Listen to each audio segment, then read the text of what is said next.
Hi friends, അങ്ങനെ മറ്റൊരു പിന്നെ വ്ളോഗിലേക്ക് സ്വാഗതം. അങ്ങനെ കുറേ നാളത്തെ ഗ്യാപ്പിന് ശേഷം ഞാൻ ദേ നിങ്ങളുടെ മുമ്പിൽ പിന്നെയും ഡെയിലി ഷോർട്സ് ആയിട്ട് വന്നിക്കണേ. കുറച്ച് നാളത്തെ ബിസി സ്ട്രെസ്സൊക്കെ ഒന്ന് ഒഴിവാക്കാൻ വേണ്ടി ഞങ്ങൾ നേരെ ഒരു യാത്ര പോയിട്ടാ. പോയത് എവിടേക്കുമല്ല, ഭൂതത്താങ്കൽ ഡാമിലേക്കാണ്. ഇത്തവണ നന്നുനെ കൂട്ടാതെ കേട്ടോ പോയത്. ഒരു ചേഞ്ച് ആയിക്കോട്ടെ ഒരു കാർ എടുക്കാതെ ടൂ വീലറിൽ പോയി. 11 മണിക്ക് വീട്ടിൽ നിന്ന് ഞങ്ങൾ ഏകദേശം 1 മണിയായപ്പോഴാണ് അവിടെ എത്തിയത്. നല്ല വെയിലും ചൂടും സഹിച്ചവിടെ ചെന്നു. അവിടെ നിന്ന് ഒരു ചേട്ടനെ നിന്ന് പൈനാപ്പിളും വാങ്ങിച്ചു കഴിഞ്ഞ് ഞങ്ങൾ കുറച്ച് ഫോട്ടോസ് എടുക്കാമെന്ന് പറയും. ആ ഫോട്ടോസ് എടുത്തൊരു 15 മിനിറ്റ് മാത്രമേ ഞങ്ങൾക്ക് ഓർമ്മയുള്ളൂ. അതിനുശേഷം ഒരു കിടിലൊരു മഴ തുടങ്ങി. മഴ മാത്രമല്ല, കാറ്റും ഇടിമിന്നലും.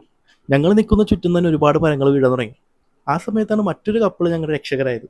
അവർ പറഞ്ഞു ഞങ്ങളോട് മഴ മാറുന്നതിൻ്റെ കാറിൽ കയറി പോലെ. പിന്നെ അവിടെ കുറച്ച് റെസ്റ്റ് ചെയ്ത ശേഷം ഞങ്ങൾ മഴ മാറാൻ കാത്തു നിന്നു. പക്ഷേ രക്ഷയിലാവുമ്പോഴത്തേക്കും ഞങ്ങൾ റെയിൻകോട്ട് അവിടെ നിന്ന് എസ്കേപ്പ് ആയി. പോകുന്ന വഴി കംപ്ലീറ്റ് മരം വീണെടുക്കണം. ജീവൻ രക്ഷിക്കാൻ വേണ്ടി ഞങ്ങൾ അതൊന്ന് ഷൂട്ട് ചെയ്യാതെ വേഗം അവിടെ നിന്ന് സ്ഥലം കാലിയാക്കി. അവിടെ ഞങ്ങൾ നേരെ പോയത് കോലഞ്ചേരിയിലുള്ള യമൻ മന്തിയിലേക്ക് കണ്ട. അവിടെ നിന്ന് ഓരോ മന്തിയും കഴിച്ചിട്ട് ഞങ്ങൾ ഈ യാത്ര പൂർത്തിയായി.